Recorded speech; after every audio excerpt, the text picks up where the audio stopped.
les points majeurs. Alors, tout le monde le connaît, fait qu'on va sauter par-dessus mon nom, c'est John Donahue, fait que tout le monde le connaît, c'est bon. On va commencer par un chant, on a du nouveau ce soir. On a notre maître musicien, diplômé en bac en musique. Non? OK. C'est pas pareil. Un étudiant de droit. Il étudie droit maintenant. Le droit chemin. J'espère que ça ne va pas au gouvernement. Mais ils vont en avoir besoin. Ils s'en vont tous dans la prison, puis ils vont en avoir besoin. Fait qu'il faut qu'ils regardent. Sinon, qu'est-ce qu'ils pensent? Alors, on a un chant qu'on a choisi ce soir. C'est Qui donc dans le ciel? C'est le numéro 13. C'est le numéro 13. C'est le numéro 13 Dans le ciel, il est semblable à toi, qui est puissant comme toi, éternellement roi, qui est puissant comme toi, éternellement roi.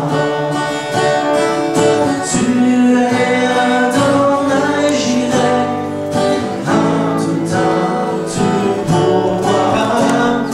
Tu es Adonai Rapha, éternel tu guériras. Qui donc dans le ciel est semblable à toi, qui est puissant comme toi, éternellement roi, qui est puissant comme toi, éternellement roi. Tu es Adonai Shammah, tu entends, tu répondras. Tu es Adonai Shalom, Dieu de paix pour tous les hommes. Qui donc dans le ciel est semblable à toi, qui est puissant comme toi, éternellement roi, qui est puissant comme toi, éternellement roi. El Shaddai, tu es tout-puissant, tu protèges et tu nourris. Elohim, Dieu éternel, Elohim, tu es vivant. Qui donc dans le ciel est semblable à toi, qui est puissant comme toi, éternellement roi, qui est puissant comme toi, éternellement roi. En demeurant debout, est-ce que M. Biche nous conduirait dans un petit mot de prière? Alors, cette 7e présentation de Bible d'actualité et de prophétie a lieu aujourd'hui le 11 du 11 2011. Toutes des 11 aujourd'hui. Alors, c'est ça. Alors, le complémentaire, c'est le chiffre 11. Et voilà. Alors, cette soirée est basée sur mes convictions qui sont pré-tribulationnistes. Je vais vous lire la petite feuille que j'ai déjà, mais je crois aussi que j'ai préparé en même temps un petit graphique qui explique ni plus ni moins ce que je crois. Les bases de cette soirée aussi et ce court voyage dans le livre de l'Apocalypse. C'est une position pré-tribulationniste. Je crois que Jésus revient chercher son Église avant le début de la grande tribulation, ou la période de tribulation, parce que la grande tribulation, c'est encore un autre terme plus spécifique. Le grand trouble de Jacob, cette période-là, je crois que Jésus va revenir chercher son Église, juste avant ce temps de détresse que Jésus a qualifié un temps de détresse tel qu'il n'y a jamais eu depuis le commencement, qu'il n'y aura jamais. Ensuite, va commencer, ni plus ni moins, une période de 7 années dans lesquelles se déroulera des jugements que Dieu va opérer lui-même sur la terre. Des jugements de sceaux, de trompettes et de coupes.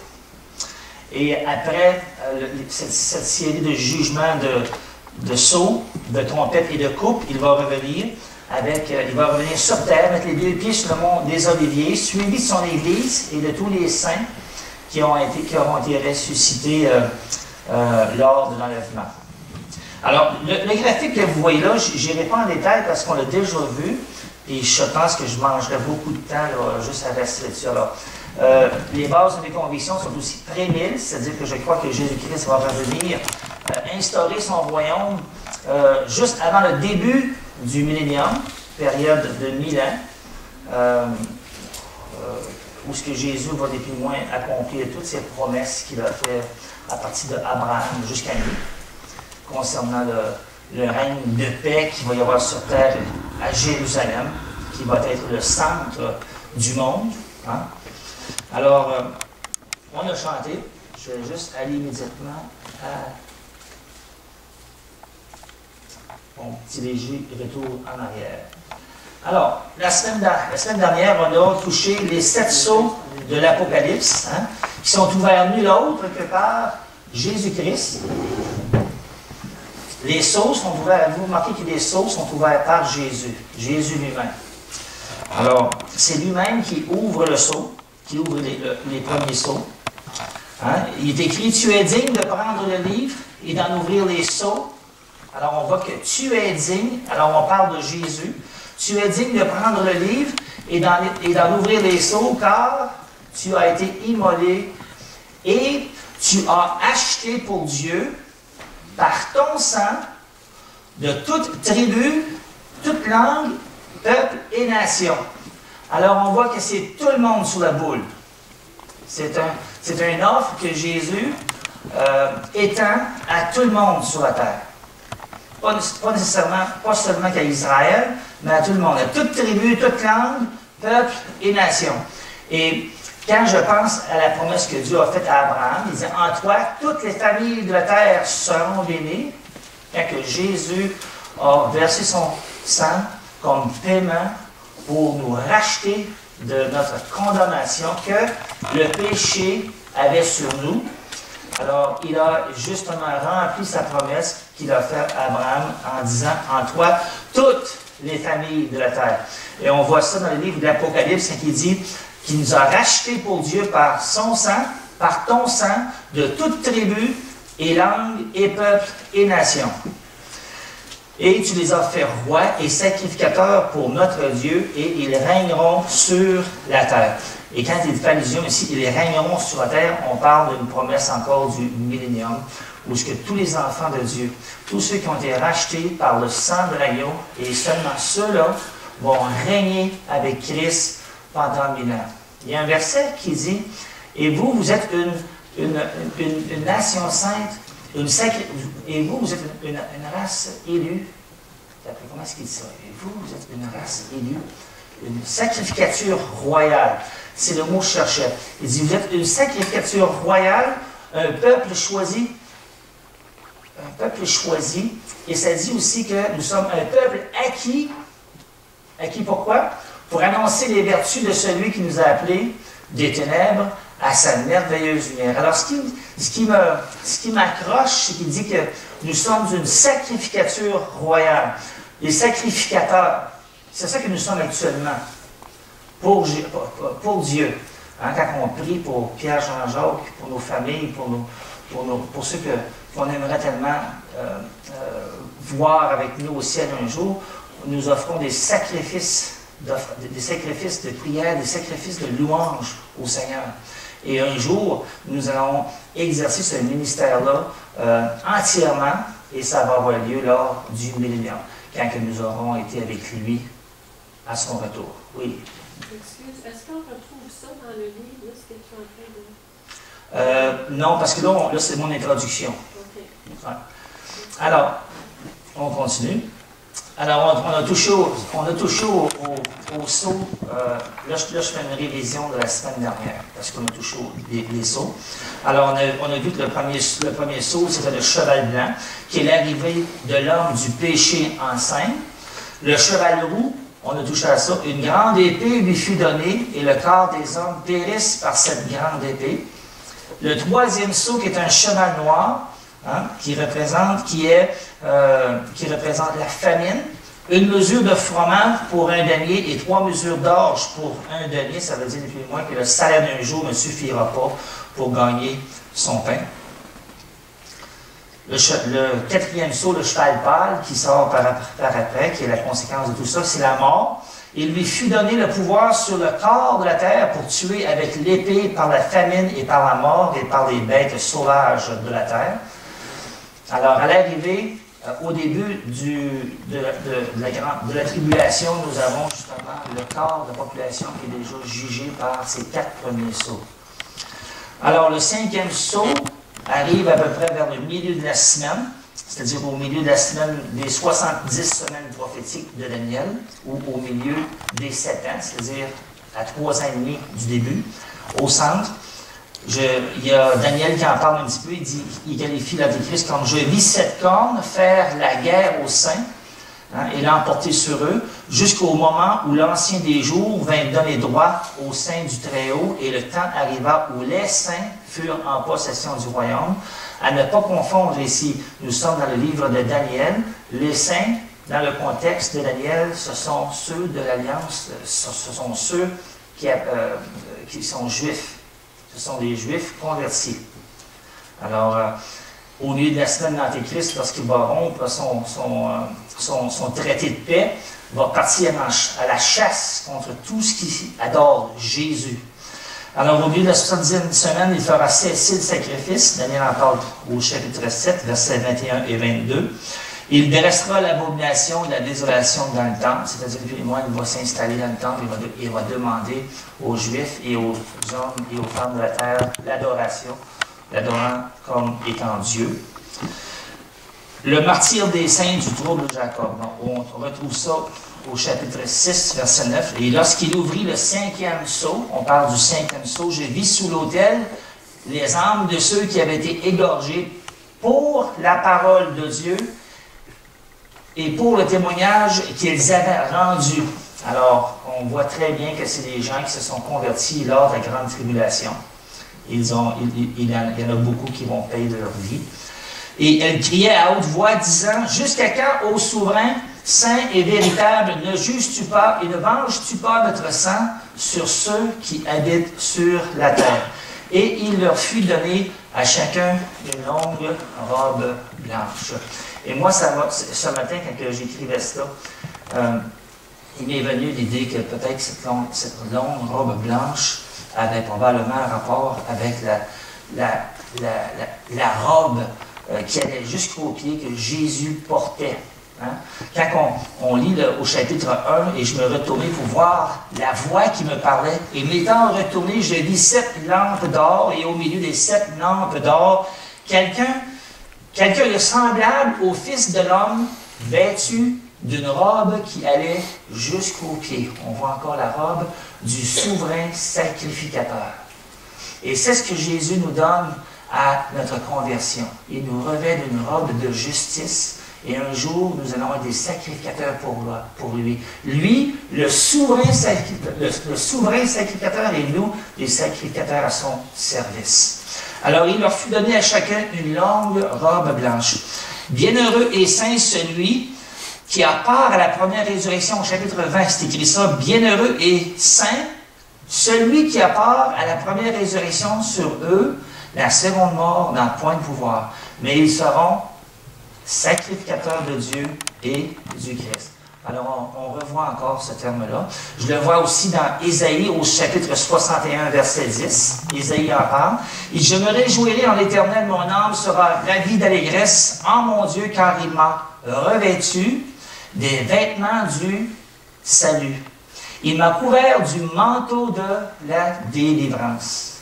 Alors on voit encore le vêtement blanc, le vêtement de justice que Jésus nous donne quand on se lave dans son sang, quand on obtient, quand on demande le pardon de nos péchés. Il nous justifie de la tête aux pieds. Il nous met une robe de justice, une robe blanche. Et il me dit, mon Seigneur, tu sais, il me dit, ce sont ceux qui viennent, là, je fais un saut dans l'Apocalypse, et je lui dis, mon Seigneur, tu sais, il me dit, ce sont ceux qui viennent de la grande tribulation, et ils ont lavé leurs robes, et les ont blanchis dans le sang de l'agneau. On voit toujours l'idée de la robe. 6e et 7e saut, on a vu qu'il était pour avoir un grand tremblement de terre, de grands tremblements de terre partout dans le monde entier, de grands bouleversements cosmiques. Hein, on parle du soleil, de la lune et des étoiles. Et il est même question que le ciel va s'ouvrir un certain temps. Hein, il va y avoir comme un trou dans le ciel. Et les hommes vont rendre l'ambre dans l'attente, dans la terreur, dans l'attente de ce qui va survenir. Parce qu'ils ne sauront pas qu'est-ce qui se passe. C'est-tu Raël qui est là? C'est-tu Mahdi qui s'en vient? C'est-tu Jésus? C'est-tu Jéhovah? La noirceur va être tellement que les hommes vont être terrifiés dans cette période-là.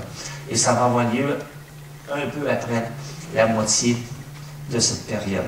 Alors, au chapitre 6, verset 12, hein, il y a un silence dans le ciel et une transition. Cette demi-heure-là, elle est symbolique, mais c'est un certain temps. Un temps où il y a un silence dans le ciel et rien ne se dit, rien ne se fait. Et on arrive à notre sujet de la soirée, c'est-à-dire les 7 trompes qui suivent le 7e sceau. Le 7e sceau annonce ni plus ni moins 7 trompettes ou 7 autres jugements qui vont être relâchés sur terre contre les habitants de la terre. Alors, ça me fait penser à un verset qui dit « Parce que tu as gardé la parole de persévérance en moi, moi aussi je te garderai de l'heure de la tentation qui viendra sur le monde entier, afin d'éprouver les habitants de la terre. » Et quand ça commence, c'est ça qui va aller. Alors, on continue. Alors, il y a 7 trompettes de jugement. C'est Dieu qui les prononce, mais ce sont les anges qui les initient avec un coup de trompette. Les sauts tantôt, c'était Jésus lui-même qui les brise, et ici, c'est les anges qui les annoncent. Alors, la première trompette sonne, et le premier ange sonna, moi je dis ange, mais le premier sonna de la trompette, et il y eut de la grêle et du feu mêlés de sang qui furent jetés sur la terre. Et le tiers, et vous remarquerez que cette proportion-là revient souvent, c'est toujours des tiers. Alors, et le tiers de la terre fut brûlé, et le tiers des arbres fut brûlé, et toute herbe verte fut brûlée. Alors, ni plus ni moins, quelque chose va se produire sur terre qui va justement initier des feux tout partout sur le monde. Le tiers de tout ce qui était vert sur terre va brûler. Certains ont avancé que peut-être que ça serait une arme nucléaire. D'autres hypothèses sont sorties, ça serait peut-être le soleil qui va chauffer la terre. On ne sait pas. Mais le résultat final, c'est que Dieu va brûler le tiers de tout ce qui était vert sur terre. La deuxième trompette, le second ange sonna la trompette et quelque chose, comme une grande montagne embrasée par le feu, fut jeté dans la mer. Et le tiers de la mer devint du sang, et le tiers, encore les tiers, et le tiers des créatures qui étaient dans la mer et qui avaient vie mourut, et le tiers des navires périt. Alors, quelque chose en premier, la première trompette frappe la terre, la deuxième trompette frappe la mer. Alors, on continue. La troisième trompette, le troisième ange sonna de la trompette et il tomba du ciel une grande étoile comme un flambeau. Et elle tomba sur le tiers des fleuves et sur les sources des eaux. On a encore le tiers. Voici, excusez-moi, le nom de cette étoile est absinthe et le tiers des eaux fut changé en absinthe et beaucoup d'hommes mourus par les eaux parce qu'elles étaient devenues amères. Et quand on regarde un événement qui avait eu lieu en Russie c'est drôle, puis je suis pas en train de faire allusion à cela, là, mais comme exemple, je pensais au réacteur de Tchernobyl. Son nom russe, c'est absinthe. Et c'est là qu'on sait que le nucléaire va rendre les eaux absinthes. Hein? Et un jour va venir un phénomène, quelque chose va. Est-ce que ça va être des comètes encore? Je ne le sais pas. Mais le nom, c'est écrit, c'est une étoile qui va frapper. Une comète qui va frapper le tiers des eaux. Hein? Et le tiers des eaux sera rendu empoisonné, Et beaucoup d'hommes moururent par les eaux parce qu'ils étaient devenus amers. Alors, la première chose qui tombe du ciel arrive sur terre, hein, et le tiers de la terre est brûlé. La deuxième comète ou étoile tombe dans les eaux, hein, dans la mer, je m'excuse, la terre, la mer, et maintenant les ruisseaux, les rivières, les lacs, ce qu'on boit. On continue. Le quatrième ange sonna de la trompette, et le tiers du soleil fut frappé, et le tiers de la lune, et le tiers des étoiles, afin que le tiers en fût obscurci, et que le jour perdit un tiers de sa clarté, et la nuit de même.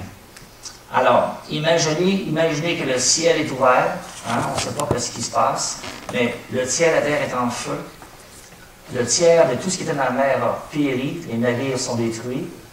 Le tiers des eaux que les gens boivent est empoisonné et beaucoup de personnes meurent de cela. Et tout d'un coup, le soleil, la lune et les étoiles perdent le tiers de leur clarté. C'est comme si quelqu'un mettait la main sur un rhéostat et baissait la lumière du jour d'un tiers. Et là, les hommes de la terre vont être réellement terrorisés. Alors, on continue. Le cinquième ange, on est rendu au cinquième ange, sonna de la trompette, et je vis une étoile, encore une étoile, qui était tombée du ciel sur la terre. La clé du puits de l'abîme lui fut donnée, et elle ouvrit le puits de l'abîme, et il monta du puits une fumée, comme la fumée d'une grande fournaise, et le soleil et l'air furent obscurcis par la fumée du puits.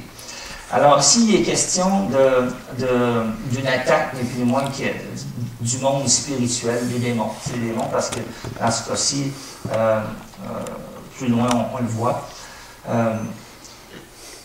Il est question du puits, de l'abîme, et on sait que c'est les démons qui sont là, les anges déchus qui sont là. Et il monta du puits une fumée, comme la fumée d'une grande fournaise, et le soleil et l'air furent obscurcis par la fumée du puits. De la fumée sortirent des sauterelles. Et j'ai vu un certain parallèle aussi avec les plaies de l'Égypte. À un moment donné, il est question que c'est la poussière qui a été transformée en poux. Hein? Et là, ici, de la fumée, il sort des sauterelles qui se répandent sur la terre. Et toutes sortes de théories ont sorti là-dessus, comme quoi c'est des hélicoptères. Il y a tellement de choses qui existent là-dessus, mais ici, moi, je crois qu'il est question de force démoniaque.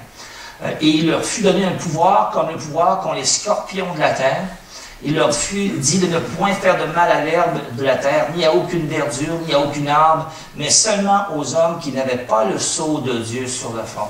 Et il va venir un temps où Dieu, avant de juger la terre, il va sceller 144 000 super évangélistes qui vont être éparpillés un peu partout dans le monde, et ils seront protégés de cette plaie-là. Il leur fut dit de ne point faire de mal, aux hommes qui n'avaient pas le sceau de Dieu sur le front, mais seulement aux hommes qui n'avaient pas le sceau de Dieu sur leur front. Il leur fut donné, non de les tuer, mais de les tourmenter pendant 5 mois. Alors, juste un peu avant, on sait que le ciel s'est ouvert. Hein? Il a tombé des choses, il a tombé une comète sur la terre, sur la mer, sur les eaux. Hein? Le soleil s'est obscurci, les étoiles, la lune et les étoiles avec ça se sont obscurcies. Et là, on parle ici de quelque chose qui sort de l'abîme, qui va tourmenter les hommes pendant 5 mois. Alors, c'est un spectacle qui va durer... Oui, Sylvain. Petite question, par rapport aux ceux qui sont convertis, oui. Ils vont être frappés? Non, parce que ça va... Seulement ceux qui ont le sceau, Pardon? parce que le verset dit seulement ceux qui ont le sceau qui vont être protégés. Mais moi, je ne pense pas que la colère de Dieu va frapper les enfants de Dieu. Donc, ça se pourrait que tous ceux qui sont de Dieu aient le sceau, pas seulement que les 144 000. Ici, il est question de 144 000.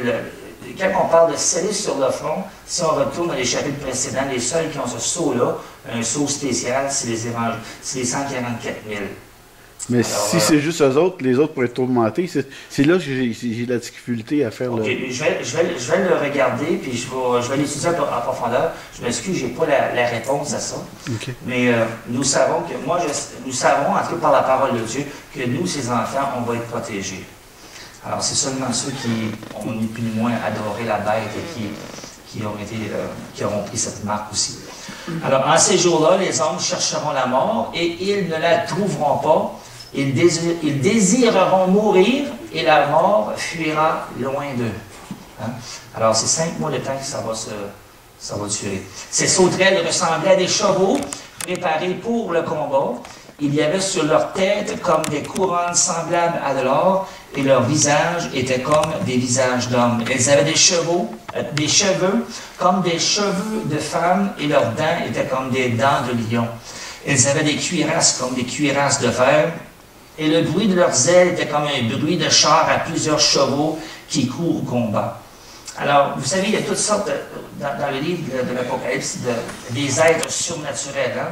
Alors, il y a des choses, il y a des anges, hein? Il y a des démons, mais je ne suis pas prêt à dire que c'est quelque chose de physique, comme j'ai déjà entendu quelqu'un me dire qu'on avait une description d'hélicoptère dans ce genre-là.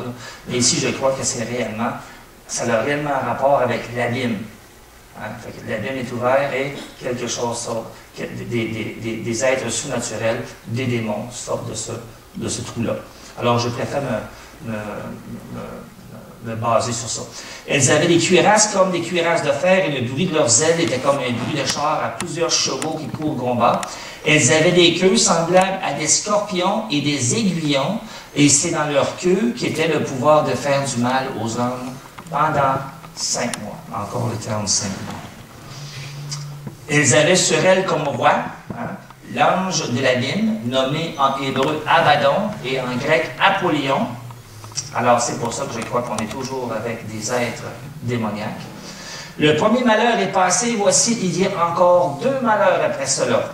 Au lieu de dire la 5e ou la 6e trompette, ouais, c'est ça, au lieu de dire la 5e trompette est arrivée, il y a une 6e, une 7e trompette qui s'en vient. Il dit le premier malheur est passé, voici, il vient encore 2 malheurs après cela.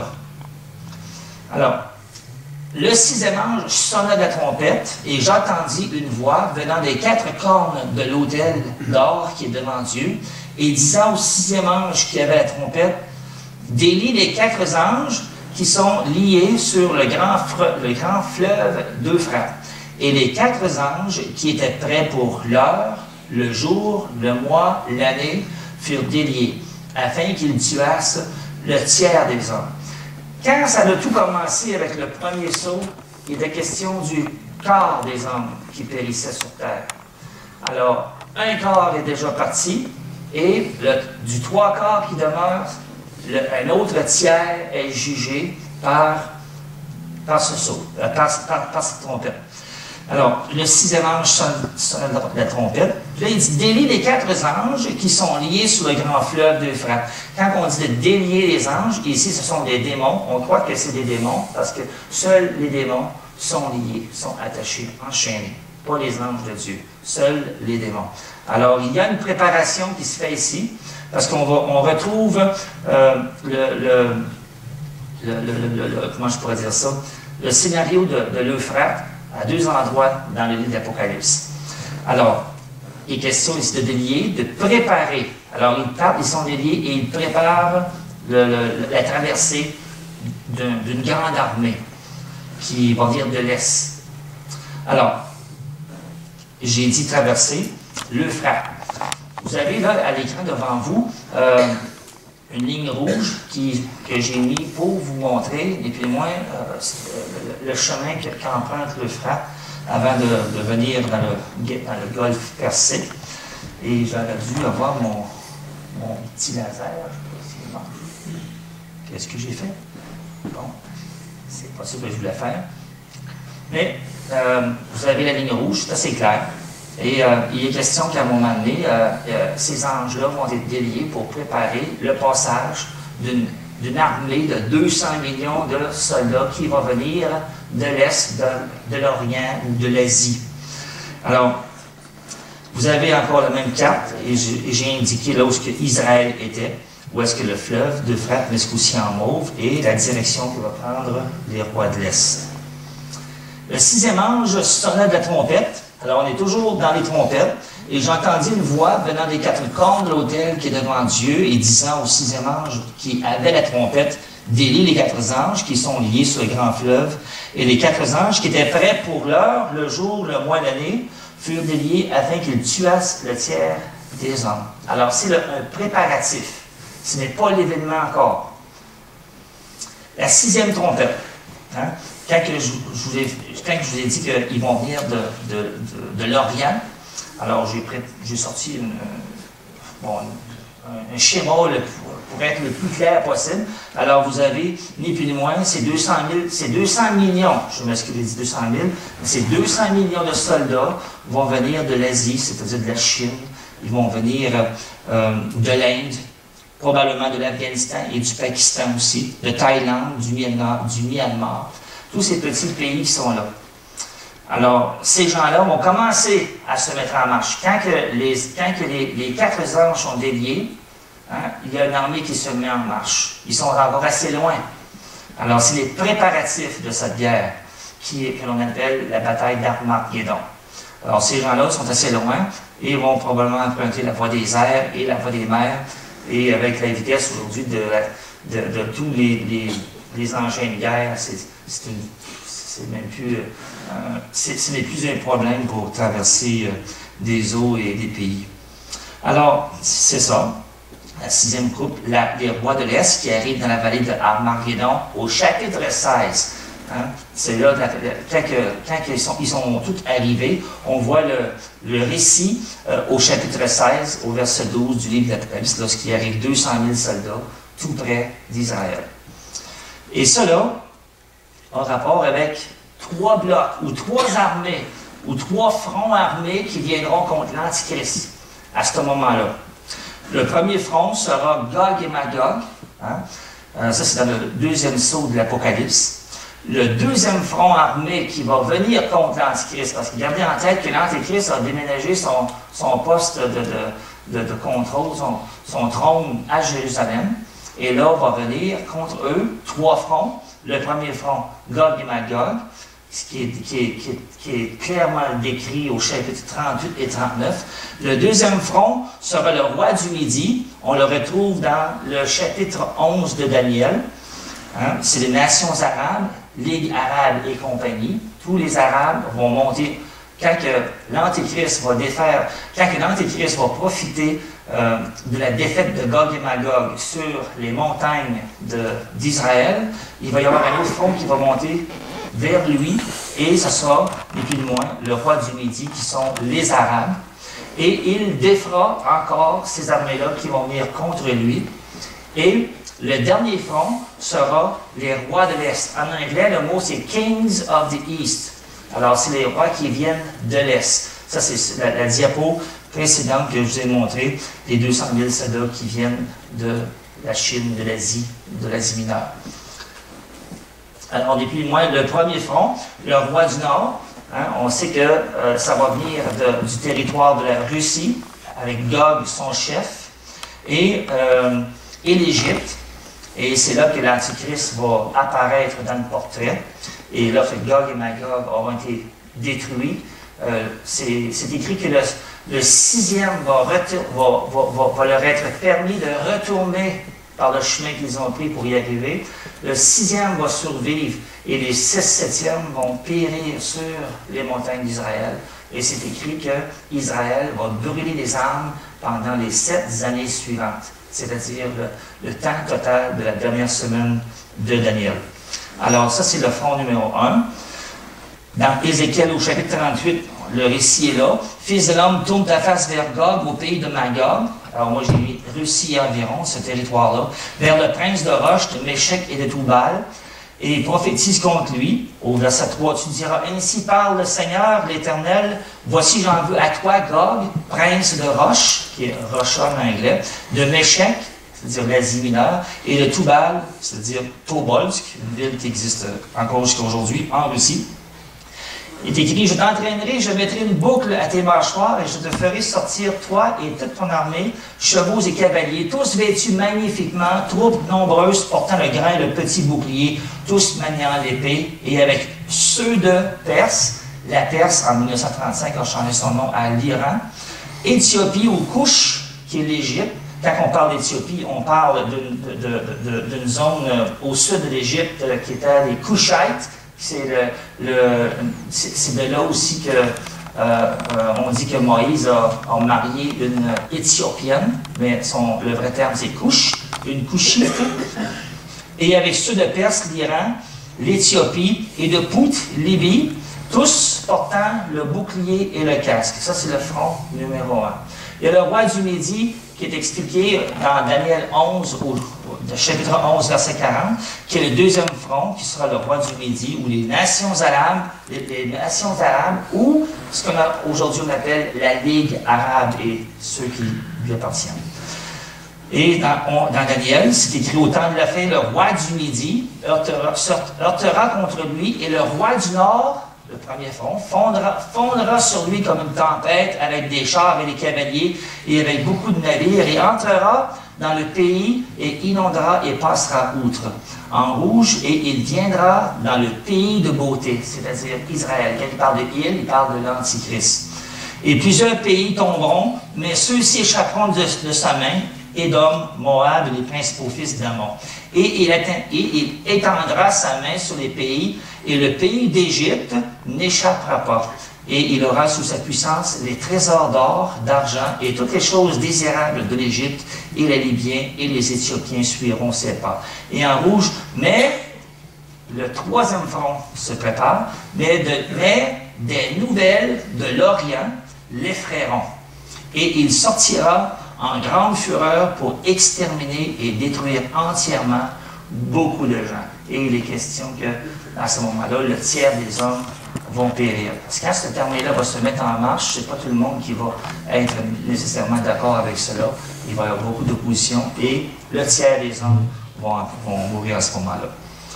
Alors, la 6e trompette, préparatif pour les rois de l'Est, ça c'est la dernière phase, le dernier front qui se met en marche, qui se met en marche contre Israël. Et avant d'aller plus loin, je vais vous présenter des vidéos que j'essaie de vous présenter depuis un certain temps. C'est en anglais, je vais vous l'expliquer juste un peu avant de laisser continuer. Ces gens-là sont des consultants en politique. Ce n'est pas des chrétiens, c'est des experts en politique. Et ils voient, et puis moi, qu'est-ce qui se passe avec l'Iran qui menace Israël. Et ils voient comment est-ce que les États-Unis sont pas nécessairement actifs dans une contre-menace face à ce danger réel que l'Iran a produit. Et vous avez Israël qui, lui, veut y aller, là. Ils veulent eux autres agir, être proactifs, puis attaquer, parce que ça a toujours été leur mentalité. Avant d'être attaqués, ils ont toujours attaqué. Ça, c'est la meilleure défense qu'ils disent, c'est d'attaquer en premier. Alors, ces gens-là, on n'est plus ni moins analyser ça, puis ils vont nous expliquer ça. C'est en anglais, alors je m'excuse pour ceux qui ne comprennent pas à 100%, mais je pense que son langage est assez clair. On reconnaît les noms des pays et des termes. And it's as Israel tests a new ballistic missile and reports that suggest the idea of a military strike on the Islamic Republic is being pushed by Israeli Prime Minister Benjamin Netanyahu. To discuss the situation, we're now joined live from Buenos Aires by international consultant and author Adrian Salvatrucci. Good to see you today. So, we've seen a lot of Western intervention in the region. Certainly this year, when you think about the whole Arab Spring, there's already a lot of military hardware in the area already in place. How possible is it that an attack on Iran is really being considered? Well, I think we have to be very cautious how we analyze that news. There was a front page article in the London Daily Mail yesterday saying that the US and the UK were drawing up joint plans to attack Iran. Now, this has been going on for almost more than 4 years now. These permanent threats against Iran on the part of Israel, who are calling for a preemptive strike. That's what Minister Netanyahu said only 2 days ago.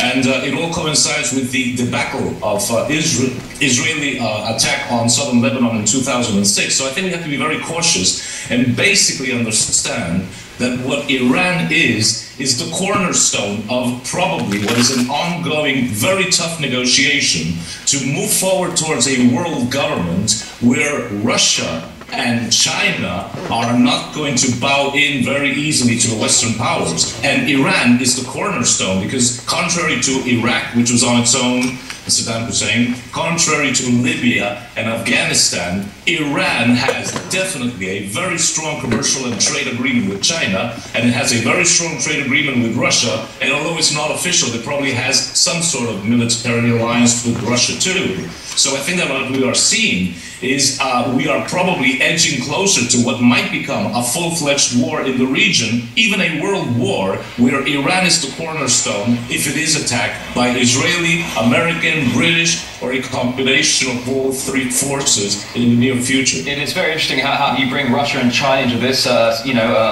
basically describing the massive trade agreements between Iran and China and Russia. Certainly, if the West did try and attack Iran, it would certainly flare tempers in two of the biggest world powers, that of Russia and China. Now, moments ago, you mentioned the issue of Israel. If Israel did unilaterally attack Iran, as we know just a few days ago, it test-fired this new intercontinental missile, do you think America would have to support its closest ally? Would it have to be involved? America supports Israel unconditionally in the diplomatic, strategic, military, financial spheres. There is a whole line of thought in America from academic Stephen Walt of Harvard University and John Mearsheimer of Chicago University that says that Zionist influence through AIPAC, the American Israeli Public Affairs Commission, is so strong that it has succeeded in making American foreign policy prioritize the national interest of Israel over the national interest of the United States. Now, the United States is not so much bent on war, public opinion, against Iran, but Israel is. So one can envision that Israel is a wild card. It might unilaterally attack Iran. It will then bear a counterattack, which will be ferocious from Iran against Israel. And then the Western media will plan the whole thing out so that it will drag public opinion from America and Europe to support Israel. And what can happen after that is anybody's guess, because we don't know what Russia will do. We don't know what China will do. We don't even know what Pakistan and India will do. No, so you bring in the more regional and even a global perspective here. But we saw the American-backed NATO effort in Libya. Just over the past week or so, we've been seeing the reports from a UN nuclear watchdog about Syria and an alleged nuclear plant there that actually for the past 2 decades has been a cotton mill. Now the UN nuclear watchdog talking about a possible strike on Iran. Just what is the geopolitical global agenda here coming from the West? Well, I think that basically we have a global power elite that is embedded in the United States, embedded in the United Kingdom, and in many countries, but is not part of the United States, Britain, and the European Union. They are bent on world government, and they use the U.S. military prowess to try to achieve that, and NATO's prowess to try to achieve that. Now, what we have seen in Libya is very different from what can happen with Iran, because Gaddafi committed the same mistake that Saddam Hussein is, and that's being alone in the crossfire. But Iran is not Iraq, Iran is not Libya, and things will be very different. And I even believe that perhaps in their desperation, they are looking towards a World War III scenario, because as happened with World War II, it is an opportunity to kick the chessboard and reshuffle all the cards. And I suppose that this global power elite bent on world government will try to reshuffle all the cards in their favor. Wish we had more time to take this further. Adrian Salvucci, international consultant and author, many thanks. Thank you. À Rome, au Vatican, le Conseil des chefs religieux qui sont reçus à Rome, le but de promouvoir les relations écuméniques et la coopération en Israël. Alors on voit qu'on veut rassembler tout ce beau monde-là religieux dans une belle grosse famille. C'est ça que la parole de Dieu dit qui va arriver un jour à la fin des temps. Quand il est question de la bête à deux cornes, mais la bête qui ressemblait d'un agneau, mais qui a deux petites cornes, l'apparence de la piété. Et dans le fond, c'est un dragon, c'est le diable, c'est aussi le symbole de la super église qui va se bâtir à la fin des temps. Et tous ceux qui n'auront pas reçu Jésus pourraient être justement reçus en lui, dans son église, dans son assemblée de croyants. Alors tous les autres vont tomber dans cette super église, cette super religion qui va se bâtir, où tout le monde va être des frères dans cette grande confrérie de musulmans, de juifs, d'islamistes, de toutes les sortes de religions que vous voudrez. Alors on voit qu'il y a un désir de rassembler tout ça. Dans les déserts, ces catastrophes, qui encore, qui a été ébranlé, le 10 novembre 2011, le tremblement de terre de 5,6 magnitude, des dizaines de bâtiments détruits. Le 23 octobre dernier, il n'y a pas si long, ça fait quelques semaines, 2-3 semaines avant, un autre a eu lieu de 7,2 magnitude, et on est rendu à 600 morts de dénombrés dans ce tremblement de terre-là. Et Sylvain m'avait fait remarquer au début de la soirée que on voit ça n'arrête pas, c'est continuel, on voit des coups sur coups. À Oklahoma, tornado. Le tornado, c'est un ouragan. Un ouragan. Pas un ouragan. Excusez-moi, comment ça s'appelle ça? Tornade. Je l'avais quasiment. Enlevez le haut. Tornade. Une tornade qui passe au sud-ouest de l'Oklahoma. Et il y a eu quelques petits dégâts. Mais ça a fait le tour des nouvelles cette semaine. Et toujours à Oklahoma, il y a eu, là j'ai bien dit Oklahoma, parce que c'est vraiment Oklahoma, juste, ils ont eu une tornade, après ça, ils ont eu un tremblement de terre, et ce que j'ai trouvé intéressant, c'est que les radars étaient allumés à ce moment-là, puis là, suite au radar, le radar a capté toute la poussière et les oiseaux qui ont levé, et qui ont pris le vol, quelques secondes après le début du tremblement de terre. Alors ça, c'était fait par NOAA. Et le 23 mai 2011, toujours à Oklahoma, gardez en tête que c'est toujours Oklahoma, le 23 mai 2011, il y a eu des grêlons de 6 pouces au mois de mai cette année-là. Alors 6 pouces, là, c'est un grêlon gros comme ça. Et ça tombait partout sur cette ville-là. Alors Oklahoma, il a goûté cette année d'une drôle de façon.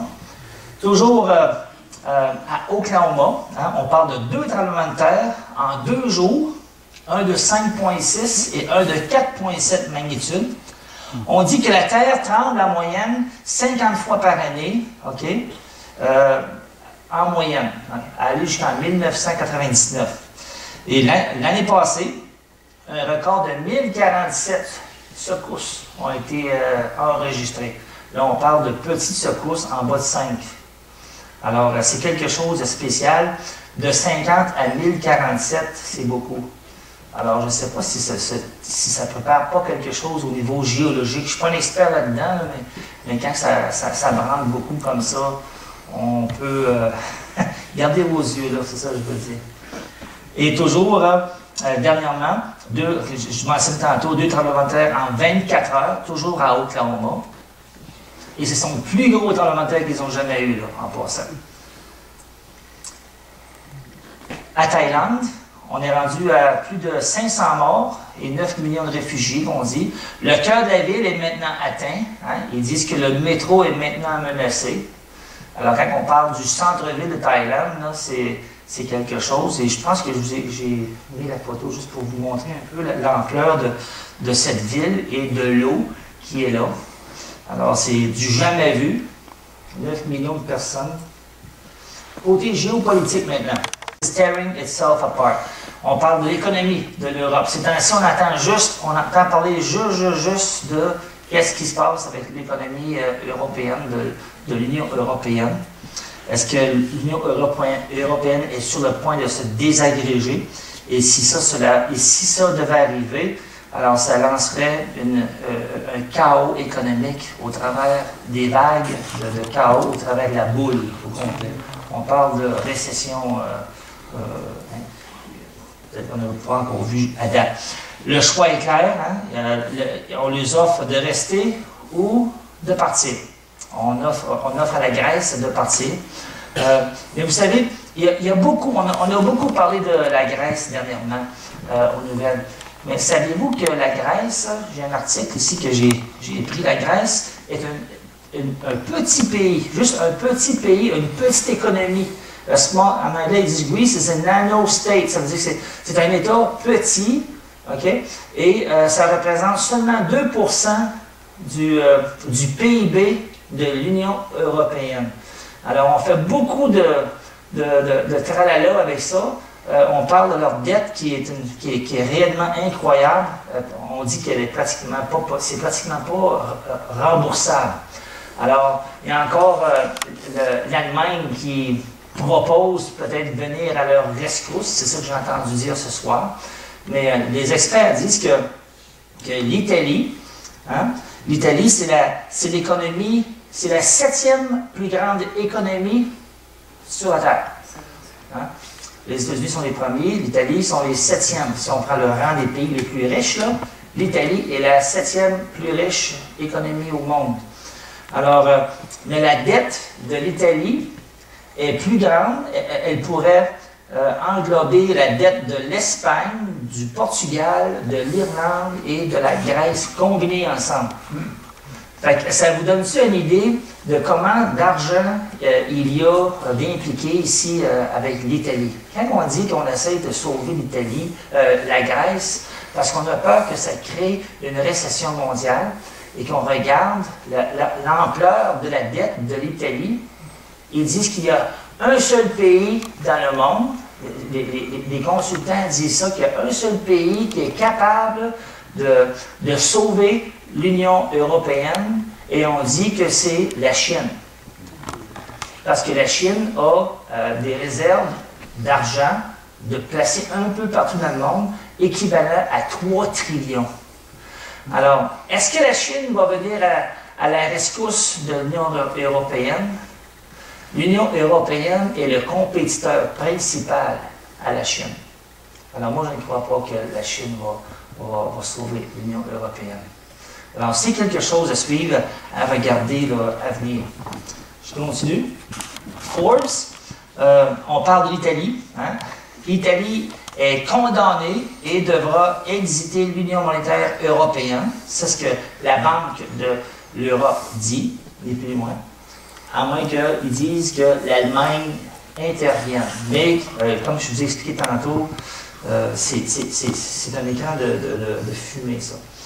Alors, j'ai décidé de vous montrer, ni plus ni moins, l'ampleur de la dette de quelques pays. Vous avez la Grèce, hein, qui, quand on dit qu'un pays dépense plus que qu'est-ce qu'elle rapporte, à un moment donné, il s'écrit un déficit, et leur déficit en PIB est de 142,8%. Alors, 142%, it's not manageable, c'est pas, on ne peut pas administrer ça, c'est très dur de trouver des solutions. L'Italie, on parle de 119% de leur PIB qui est endetté. Et l'Espagne, on parle de 60,1%. Alors ça, c'est un petit vol à vol d'oiseau. Et Madame, je ne me souviens pas de son nom, la présidente, Christine Lagarde, voilà, c'est son nom.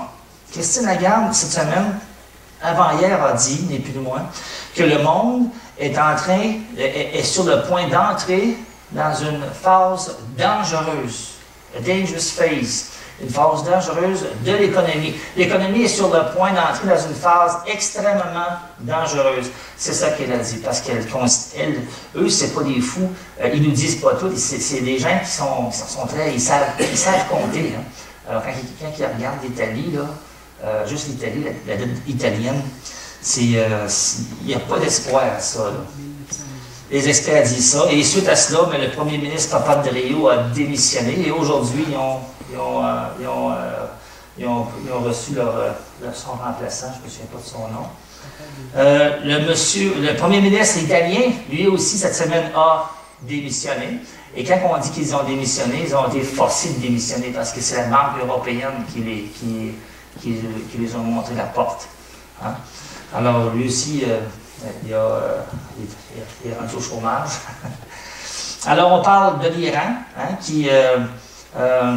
on dit que l'Iran va être capable de construire son arme nucléaire en quelques mois seulement. Et je me souviens, au début de l'année, on parlait de quelques années. Mais on ne nous dit pas tout, on nous relâche ça là, graduellement. Ça, c'est dans Haaretz. Et ça, c'est l'agence d'énergie atomique, la AEA, la police de ça, qui dit ça.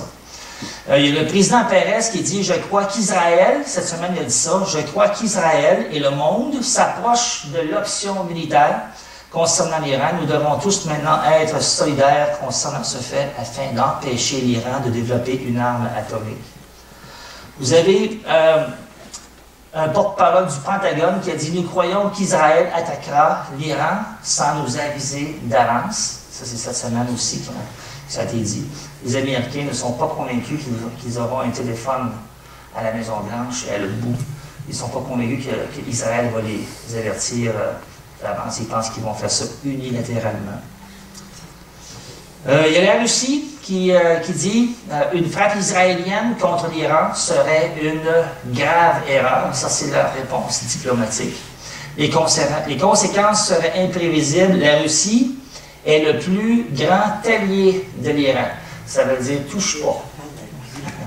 Alors, on voit que l'Iran a un bon allié, parce que nous savons que l'Iran est un des principaux pays exportateurs de pétrole en Russie.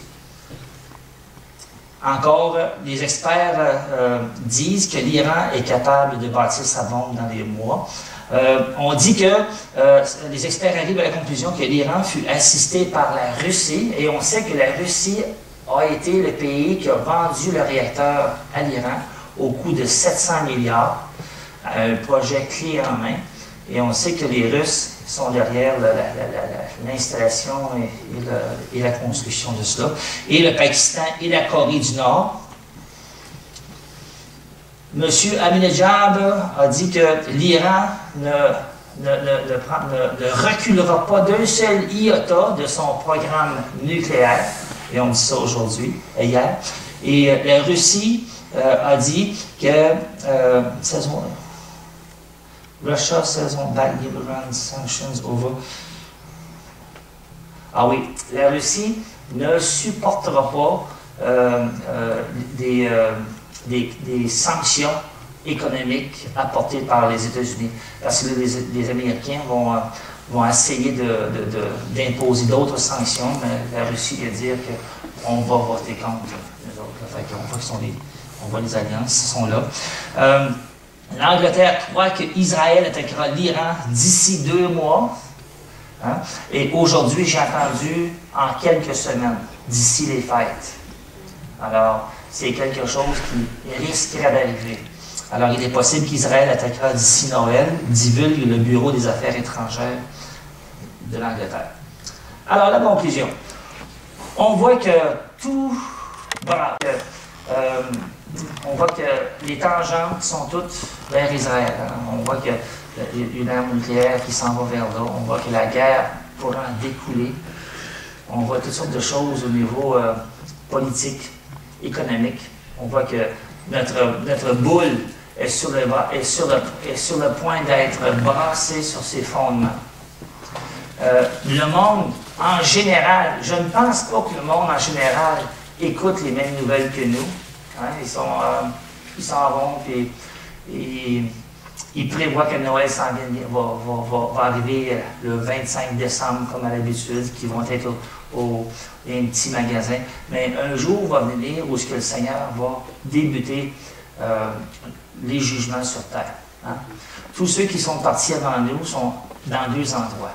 Soit dans la félicité avec Dieu, ou séparés de Dieu, et ils attendent la résurrection des pécheurs.